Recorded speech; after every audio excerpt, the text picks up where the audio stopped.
to start, and later on, I'm sure Alan can jump in and add. So please, Jennifer, the floor is yours. Yes, absolutely, George. And I'll give a little bit of the background too, so that hopefully that will help, and then we can have George, or we can have Alan give some more context to that. Hopefully everybody can hear me okay. I am Jennifer Mathis. I am with the Online Learning Consortium. I'm the interim CEO for the Online Learning Consortium here in the United States. And I did help to author the Global Quality in Online Open, Flexible, and Technology Enhanced Education, which is an analysis of strengths, weaknesses, opportunities, and threats. So I will go ahead and share some of the background for this. And like I said, when Alan's able to join us, we'll have him give a little bit more context. But I can tell you that this came out of, this came out in about 2016, where ICDE put a call out to identify focal points of quality from various regions around the world. They were looking to look at quality in each of these regions, and it was intended to be aligned with the UN Sustainable Development Goal 4, ensuring the inclusive and quality education for all and promote lifelong learning. The outcome then that was expected from the groups working together was to provide input and contribute to this final report. So we did have focal points of quality from Africa, the Arab region, Asia, Europe, Latin America and the Caribbean, North America, and Oceania. Alan Tait was the chair for the Quality Network. The overarching goals for the network was that each of the focal points of quality was to participate in UNESCO regional events focused on quality, provide evidence to the executive committee on quality work that was happening within their region, and as I said already, supporting the production of this final report. But they were also intended to inspire and facilitate the work of respective regional task force. So in many of the regions, there was a task force that would do work at different times to support this. This may have included hosting events or various ways where individuals could talk through what was happening in terms of quality in their region. So the working group did pull together and form in 2017. One of the initial tasks that we all did as we were working together was to collect information on various forms of quality guidelines available and used in each region. And I should add that with one other person, was the representative for the North America region. So I did this work for our particular region.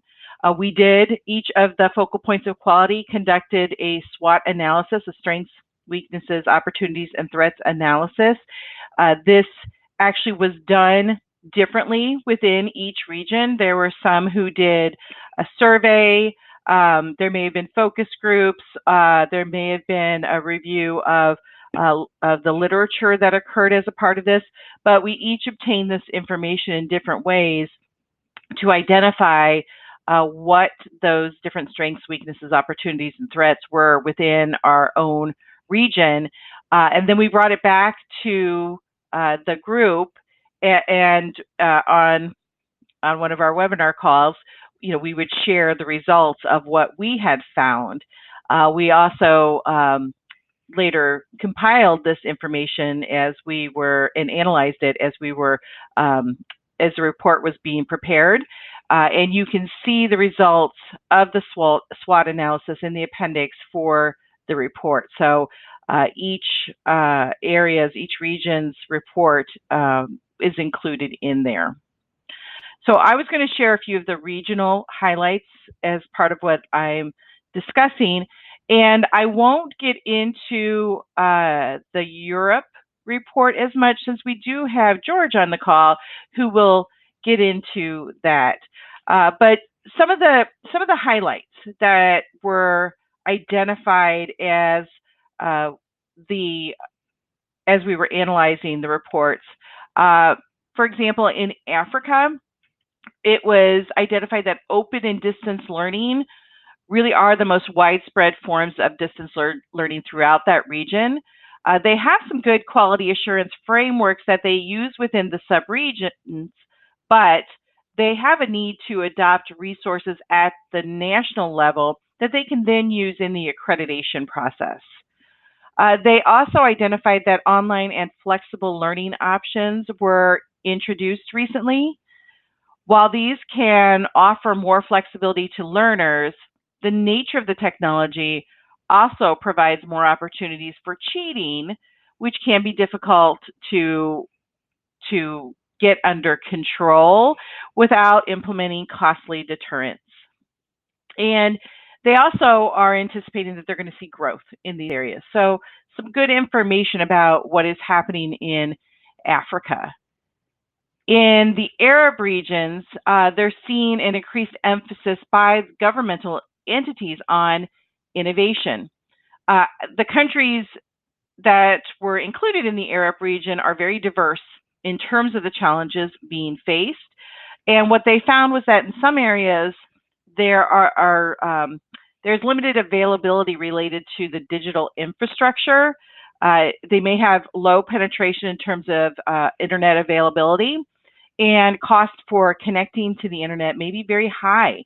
So this is going to create some challenges in terms of what they can do in the distance education area.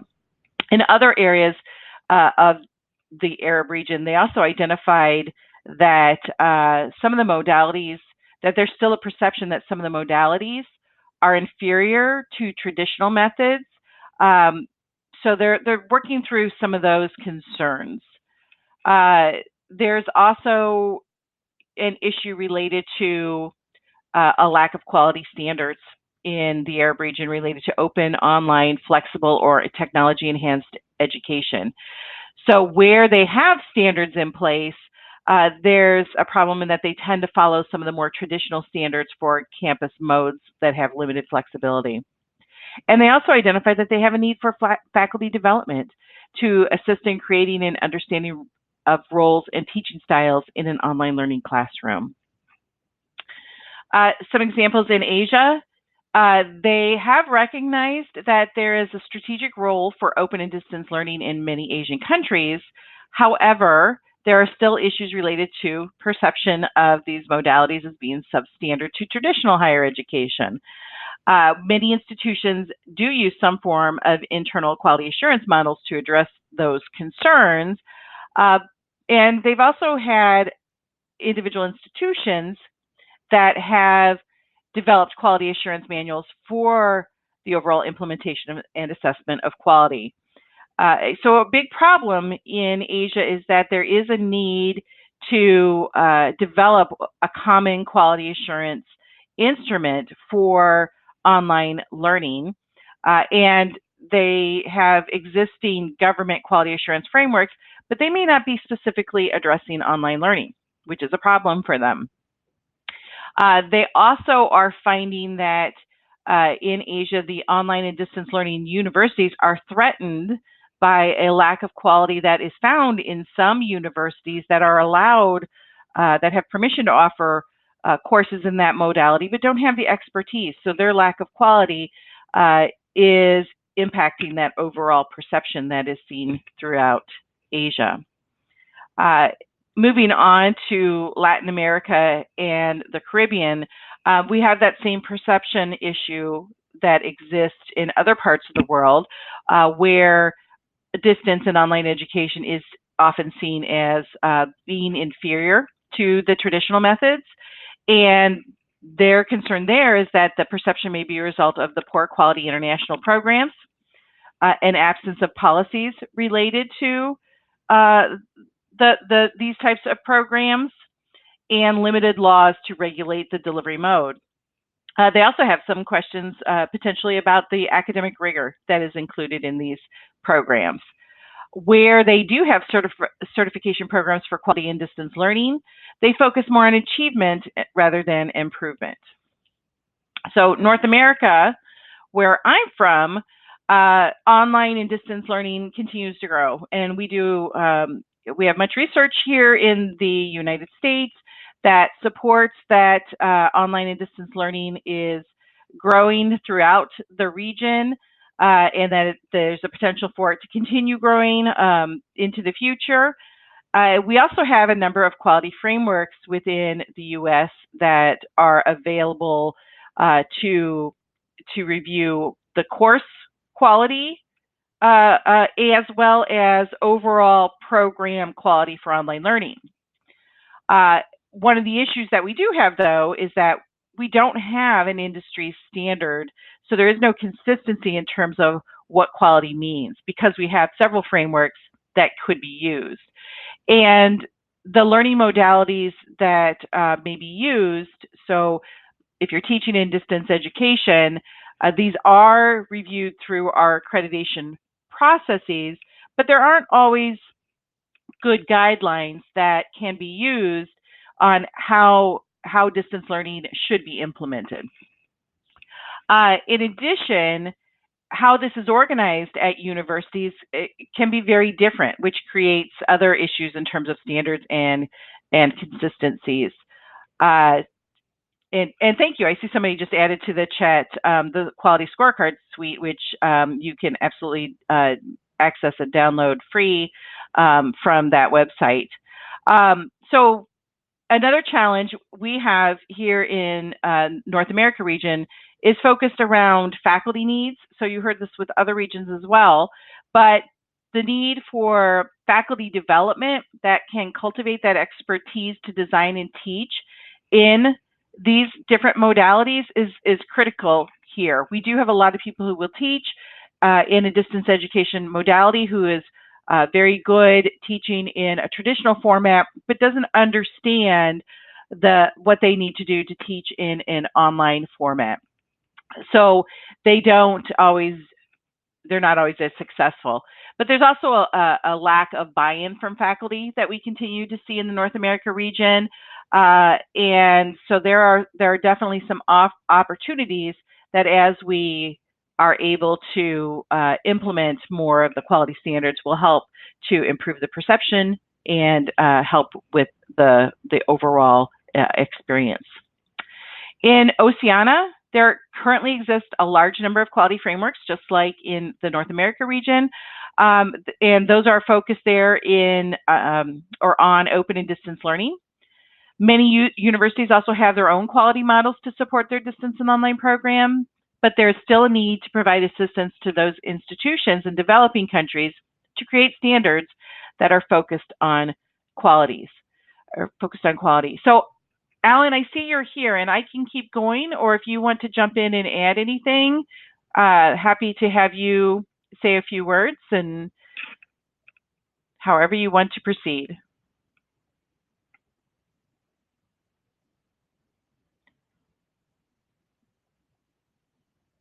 Alan, are you still maybe working on connection? I'm not hearing anything.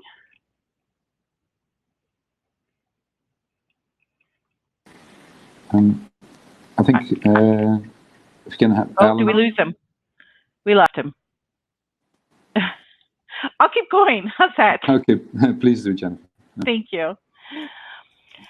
So there were three themes that came out of those highlights that I just shared with you. And you probably picked up on these as I was talking as well. Quality assurance, number one, while the multiple regions identified that quality frameworks were available, there's still an issue with the consistency of the standards that are being used, both within the institutions as well as by the governing bodies for quality throughout the accreditation process. So without these standards, it can be really difficult for an institution to benchmark against others, and it can create some ambiguity regarding the expectations for quality. The lack of standards also creates issues with credibility. So as we heard in many regions, there is a perception that these modalities are inferior to traditional teaching methods, and that can come about because there isn't a consistent standard for what is a quality program that's offered through open, online, flexible, and technology-enhanced learning. A second theme was professional development. So the appropriate training is not always available to build the expertise and skills of faculty and staff that are responsible for developing or teaching in these modalities. And that creates or can result in a poor teaching experience for our faculty, for our teachers, and a poor learning environment for students. So again, it goes back to perception. If those faculty and students don't understand what a quality experience is, but they don't know how to teach in that format, they will create a poor experience for themselves, and most likely contribute to the fact that they don't like teaching in that modality. They contribute to the perception of a poor quality experience. And I would also say here that this also creates a situation where faculty don't always understand how to best support students in a virtual classroom if they don't have the training to understand what is needed. And then going on to the societal perception, as I had brought up earlier, in many parts of the world, it is recognized that distance learning can be as effective as traditional learning. However, we know that it's not the case in all regions. So the fact that many countries still view learning in these modalities as substandard, it really reflects the need for some standard guidelines and processes to be established that can support and enhance the credibility of distance learning as a whole. So we know that this is important and that we can affect that perception if we implement the quality standards and we have some consistency in what we do in terms of quality standards. And I'll also say that culture, we do know that culture can also affect that negative perception, so how we view learning.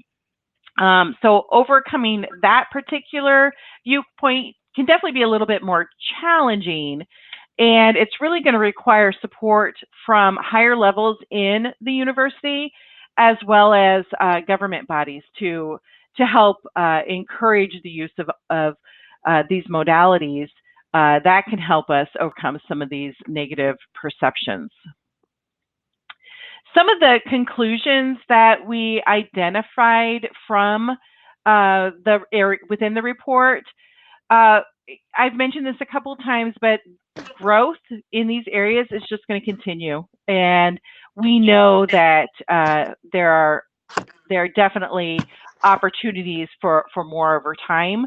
The models for assessing quality is important for government regulations of programs, so we need government regulations to focus more on what's quality in online learning. The frameworks that are used to validate quality for other stakeholders, or the frameworks that are available can validate quality for other stakeholders and provide a competitive advantage for the universities that are out there that are teaching in an online modality. And then we know that there are some best practices and models such as course design, faculty development and support, institutional support, and learner services. I'm going to go ahead and share some recommendations, and then I see Alan has joined us. So Alan, after I do that, I'll go ahead and turn it back over to you to see if you have some things to add. So some of the recommendations from this report that we identified, we know that more work is needed to support regions with the adoption of guidelines and standards for quality in online, open, flexible, and technology-enhanced education. So that's important, that we need to understand this better, and we need to do more work on how we can implement these standards and more consistency in terms of quality. And so that further research and analysis, that's going to be something that needs to continue to happen. Since there are differences within each of the regions, we need to better understand that to determine how we can better support the regions. And, as mentioned, throughout what I've been talking about, faculty and staff professional development standards need to be identified and used to build expertise and competency in the development and teaching of courses in these modalities. And we know that. We know that we need to do more with professional development, not only in having professional development offered to anyone who's teaching in these modalities, but there needs to be an encouragement of faculty of teachers to take these courses to better understand how they can be effective in these learning environments. Okay, so that was a lot. Alan, do you want to go ahead and talk and add some things? I did start off with a little bit of the background, but I thought you might want to add some more context as well. Okay, let's see if you can hear me first of all. Can you hear me? Yes, we can. Oh, brilliant. So apologies for joining late and for all the technical problems I've had in joining. So just, I don't know what you said, Jennifer, so by way of intro, so apologies if I'm duplicating it, but just to set the framework around ICDE, which is the organization that hosted the report that Jennifer authored for it. ICDE has long had an interest in quality issues in our field, open distance, online, flexible learning for more than 60 years, in fact. And it's the second major report in recent years that ICDE has produced, the first being by Ebba Ossia-Nielsen, who I see is present and may speak to that a little bit later on. And the report came out, as I'm sure you mentioned, Jennifer, of a world region network of focal quality points. So all 6 regions of the world were covered. I mean, not exhaustively, but with representatives from each of them: the Africa, the Arab region, Asia, Europe, Latin America, North and the Caribbean, North America, and Oceania. And the aim was to provide a platform for the development of guidelines for quality in all regions of the world, working to ICDE's global reach in our field.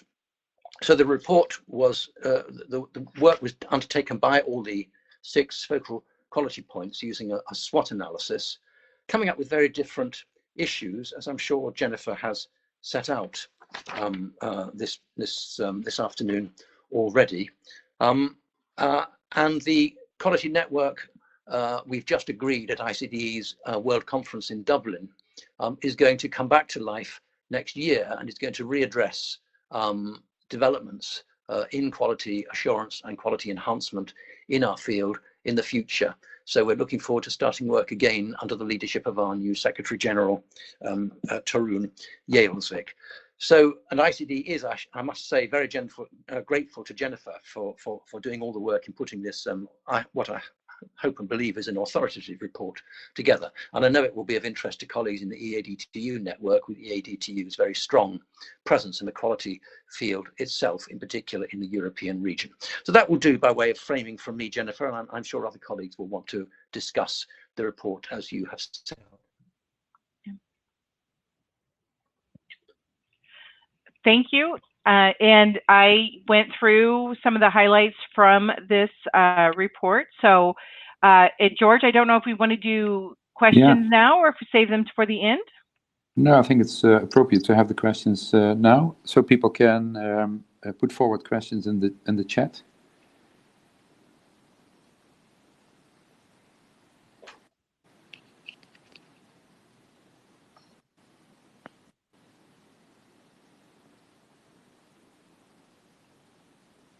And you know what, if questions come up while you're talking, George, about the report, I'm more than happy to respond in the chat as well, if that would help. Yeah, please do. And if there are some fundamental questions, we can take them also up till the end of the session. Okay. I don't see any immediate questions coming forward. Otherwise, I will go to the presentation of the European SWOT.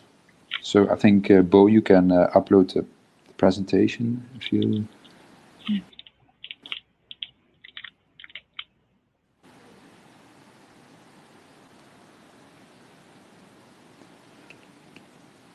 Yeah, so I have an echo here. A moment.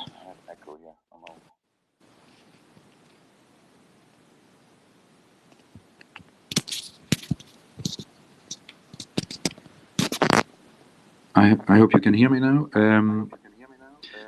So in this same framework of this ICDE focal points and the SWOT analysis, we as Europe have taken this task as well. And let me check if I can go to the next slide.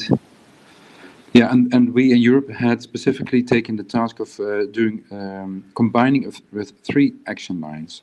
So we first of all did a survey on the accreditation of QA in blended and online education.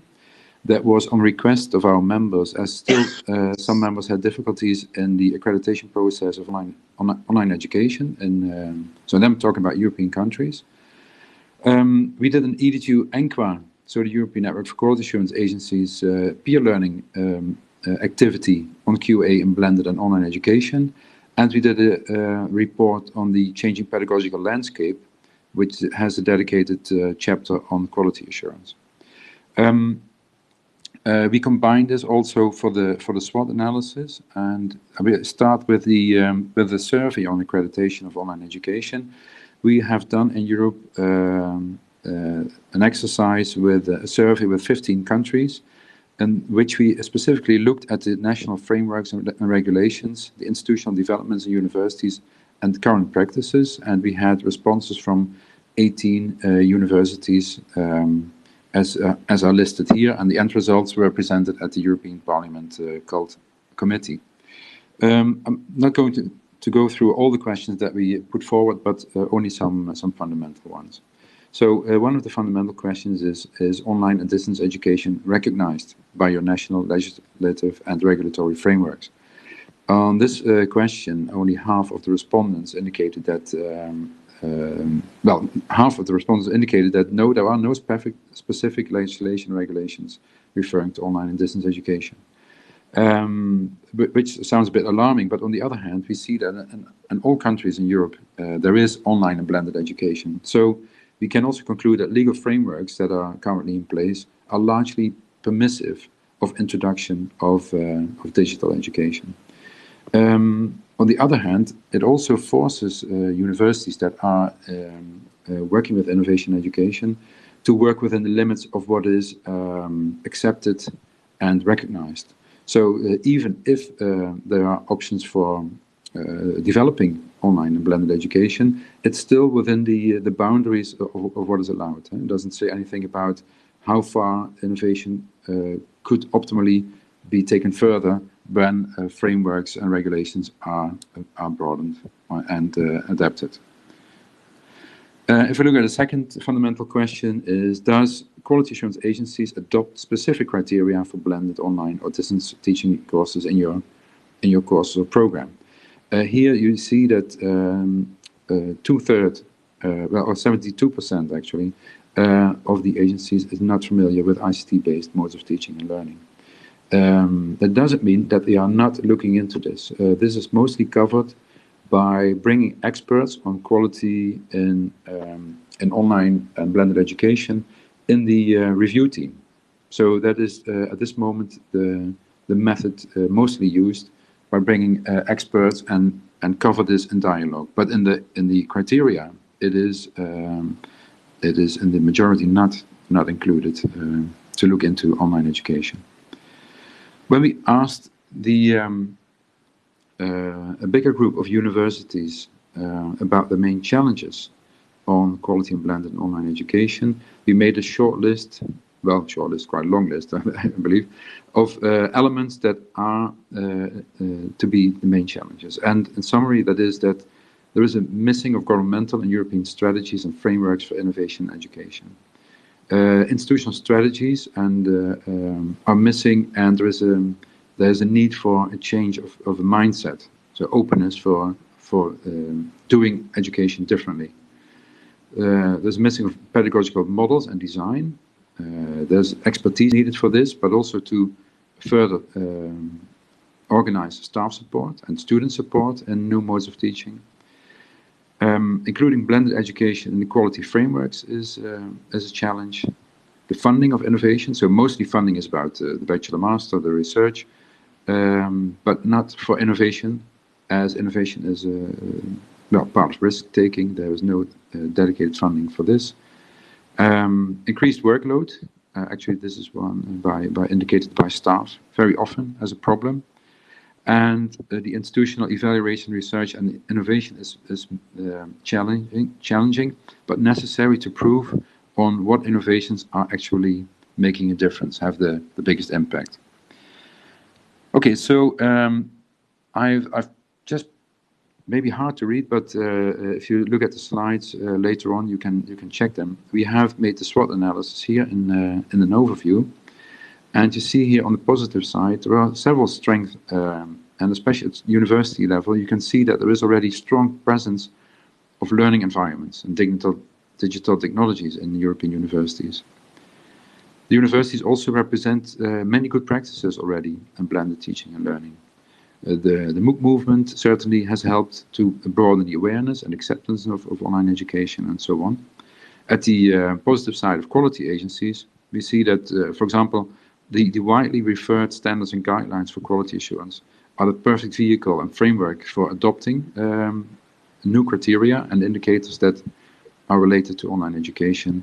And there is the structure of ENQA, the European Network for Quality Agencies, that provides a great opportunity to exchange expertise and in blended and online education.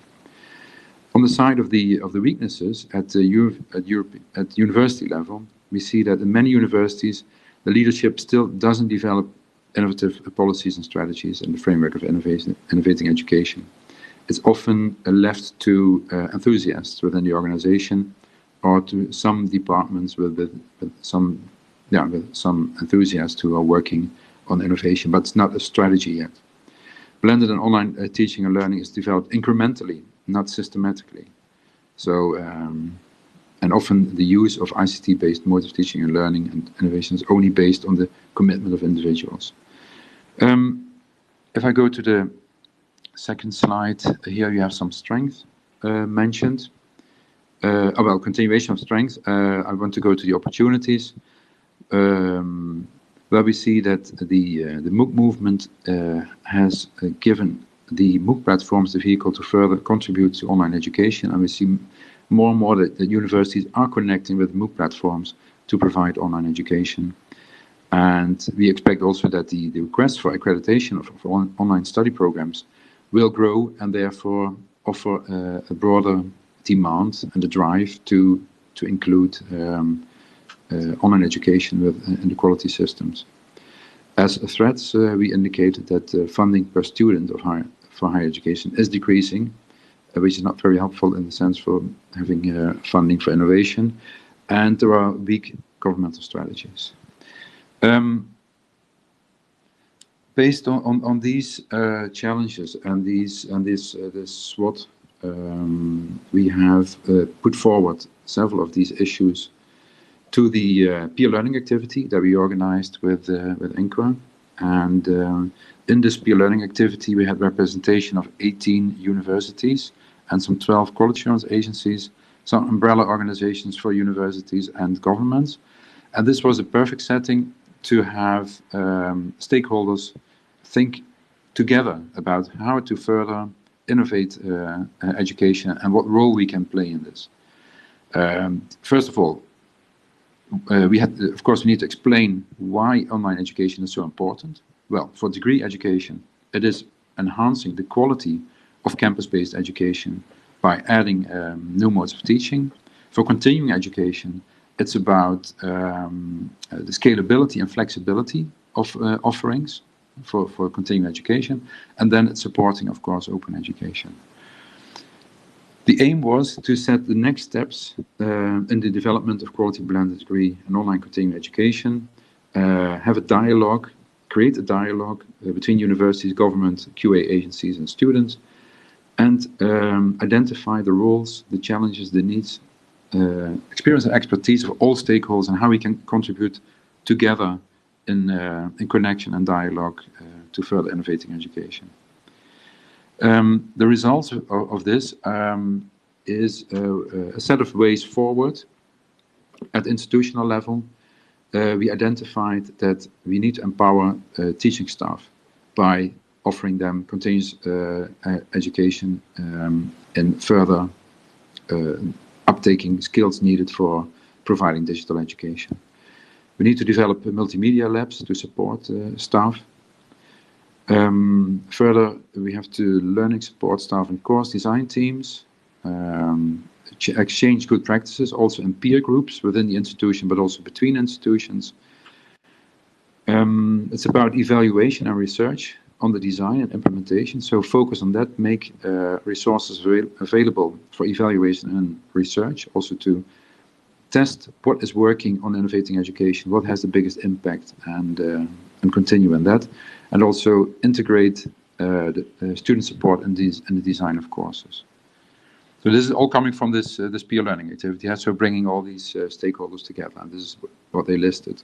What they listed for the QA agencies is to create an open mind, new ideas, new methods, new pedagogies. So when QA agencies visit universities, they have to go with a different mindset, and not only look by criteria of the normal criteria, but also think about alternatives.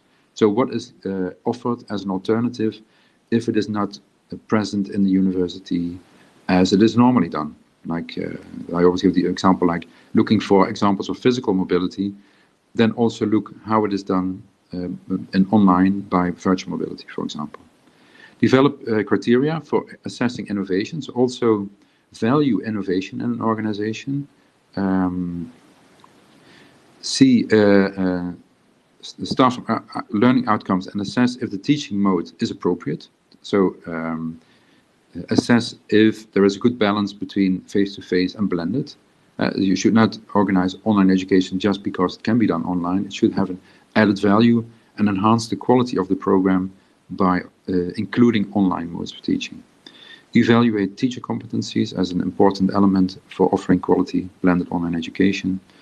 Provide guidance, share good practices, and invite experts on the QA review panel, because innovation is coming with new initiatives, and these cannot always be captured by fixed criteria. So I think the dialogue of the QA team with the university is very important to have the full overview of what is achieved in this field, and provide an international database of experts that are at this moment needed to join these review teams by the QA agencies.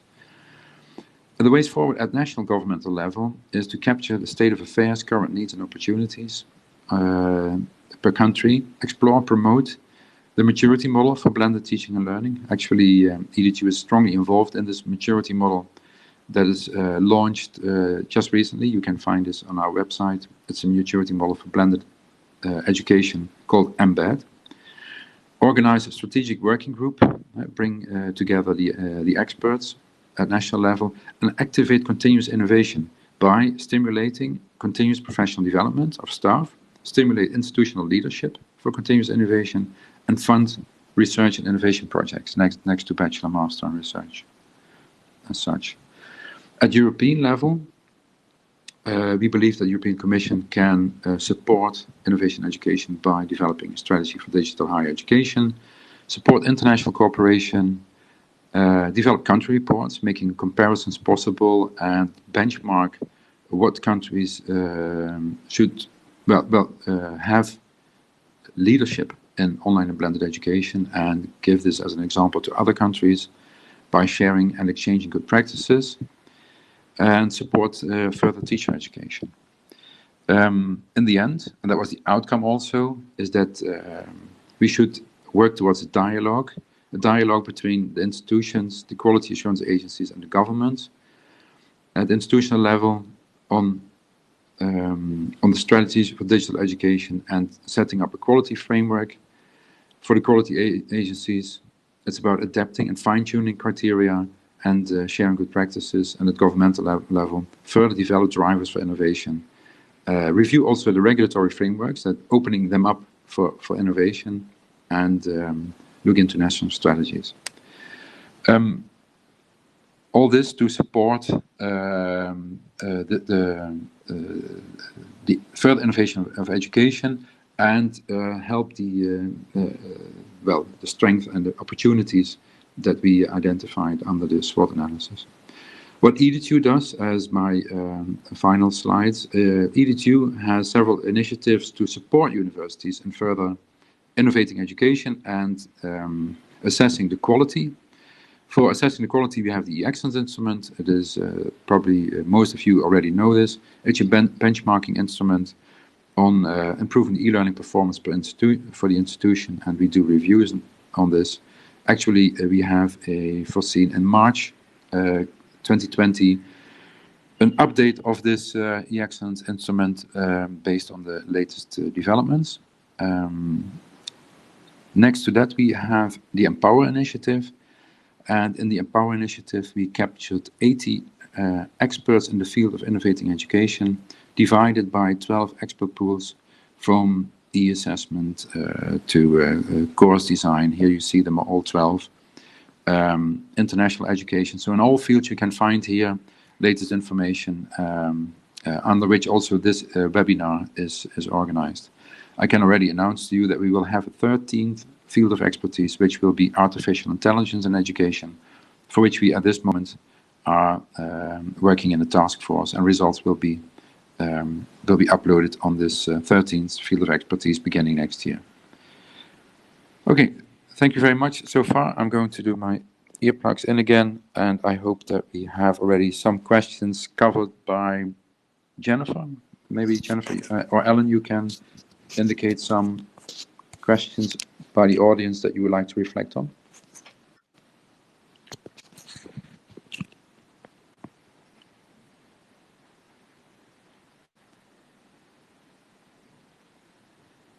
So if there are any questions, though, this is a good time to ask them.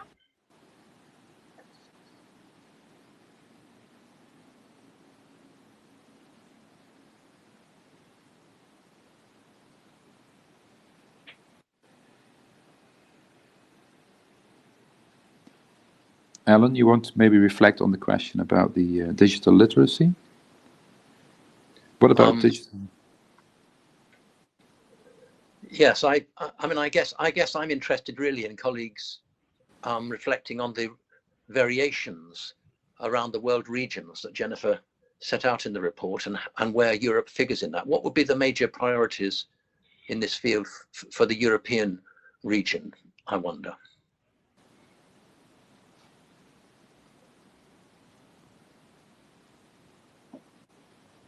Oh, sorry, Alan, what's the question to me now, I guess?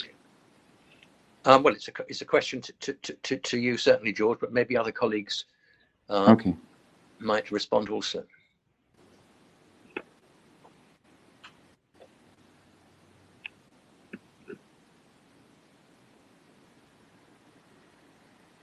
I see some people typing.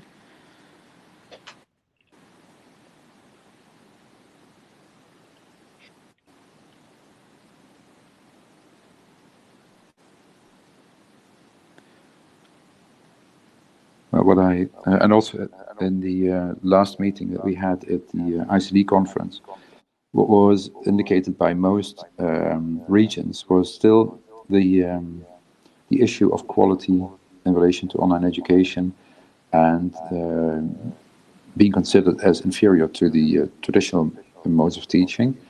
I don't see that as much in Europe, and I think that's also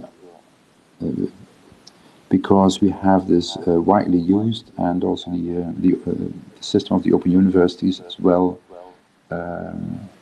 recognized. So that's very helpful. And I'm not sure how this could be done also in the other regions to overcome this challenge, to prove the quality of online education.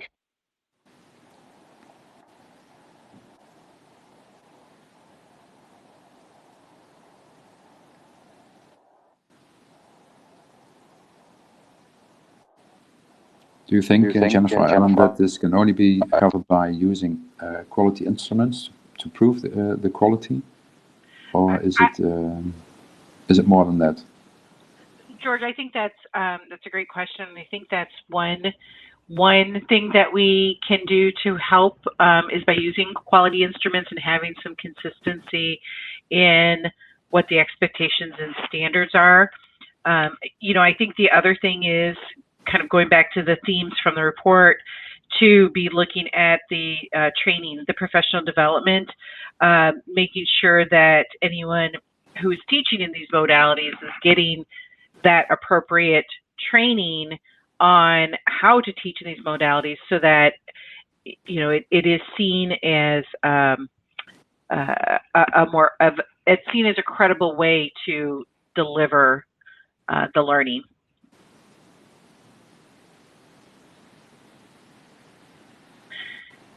And I see we have a question in the chat, and I don't know if either Alan or George, if you know reports or strategies in Europe around digital literacy being tightly connected to distance learning. Are there any reports or strategies that you know of in Europe?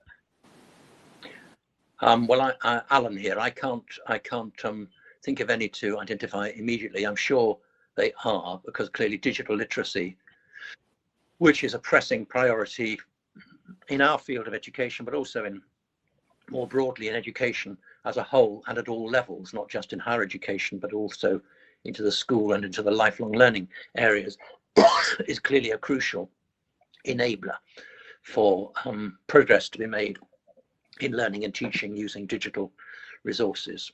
But I can't think of any reports offhand immediately.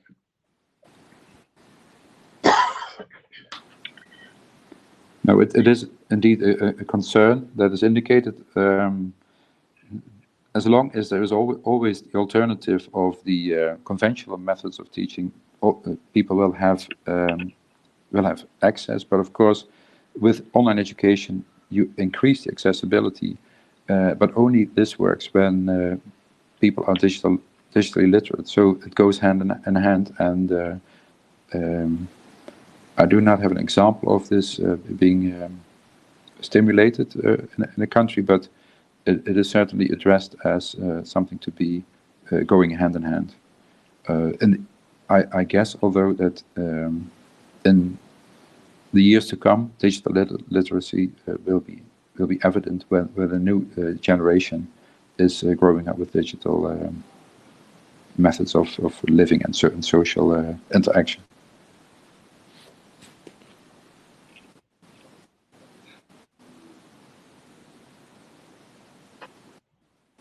There's another question on the Arab world.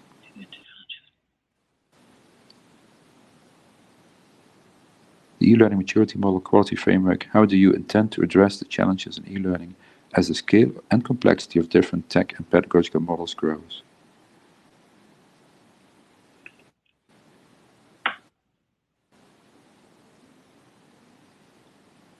Yeah, so the maturity model I'm referring to is the European maturity model, and this European maturity model is completely focusing on the institutional maturity and using blended education, from experimental to institutional systematic use and integration in all layers of the institution. So that is what we see as the maturity model, helping universities to integrate blended online education within their institution.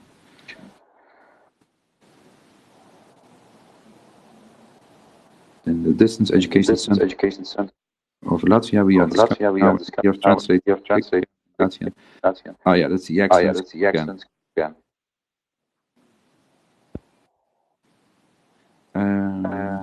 Yes, it's open source, the accent, so you can still translate it in your country's language. And still, we are happy to support you in that, and can support you in reviews. Very interesting to wait after the March meeting that we have. So probably will be some changes in the quick scan and the map.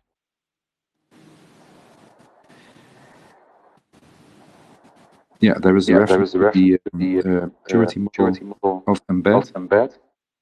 and that is really just got recently launched, and there's still 1 year to go. This project. I hear the echo as well.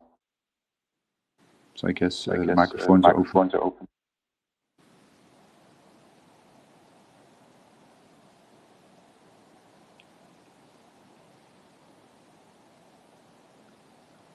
Any other questions? At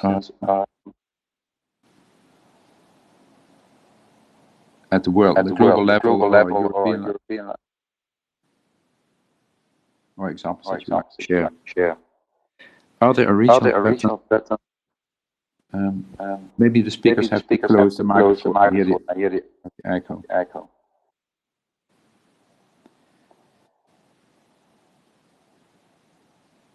Are there regional patterns and how universities are viewing opportunity to expand flexible OER for professional development to address the global health working gap?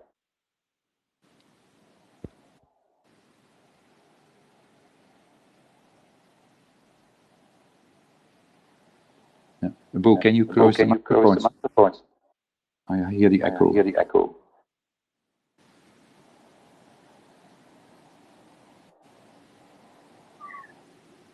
Maybe Alan, if you put your microphone off, there will be no echo. Yeah. Okay, so question is about regional patterns and how universities are viewing opportunities to expand flexible open distance provision, professional development. At this moment, so from my work at European level with European universities, we address this specifically by short learning programs. So we are with universities working on expanding the number of short learning programs, as these are in the immediate interest of professional development, further professional development and continuing education, more than full degree programs. The thing is that we also look into the item of recognition, as we are convinced that the short learning programs will gain value when they are not just offered with certificates or badges, but with full qualifications. And actually a full qualification at continuous education for short learning programs is missing. So we are making a strong case for having more formalized micro-credentials in this sense. And these could be applied for online short learning programs as well as MOOCs-based programs. So we are looking strongly in this field.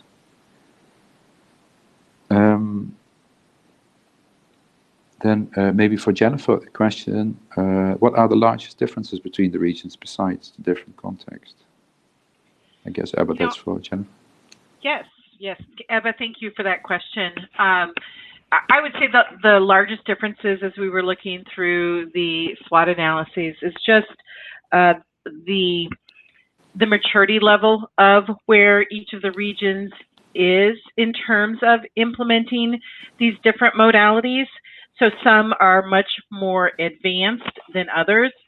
So I think that's one of the big ones, but there's also that issue of culture, where culture seems to be playing a big part in how accepting of these modalities that the regions are. So I think those are two of the biggest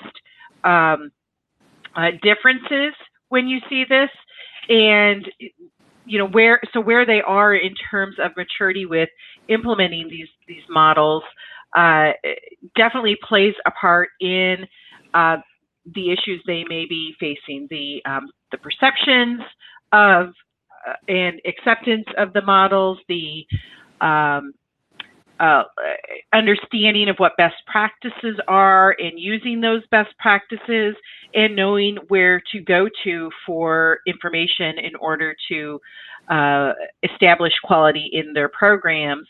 And you know, going outside of what we've done in the report and just in some of the work I've done globally with different institutions who are just getting into offering programs in distance education.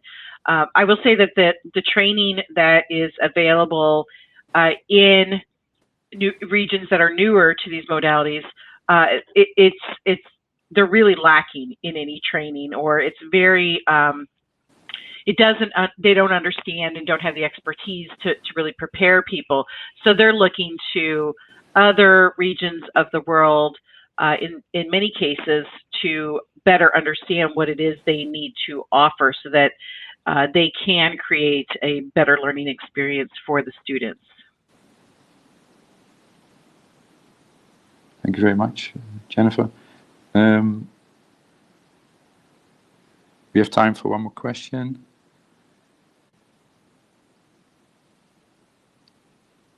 At this point. Otherwise, I'm going to thank our speakers of today. Thanks, Alan, for joining. And we keep up the good work together on the focal points. Happy that we are going to continue on that. And Jennifer, many thanks for your presentation and getting up so early because you're calling in from the States. Yes.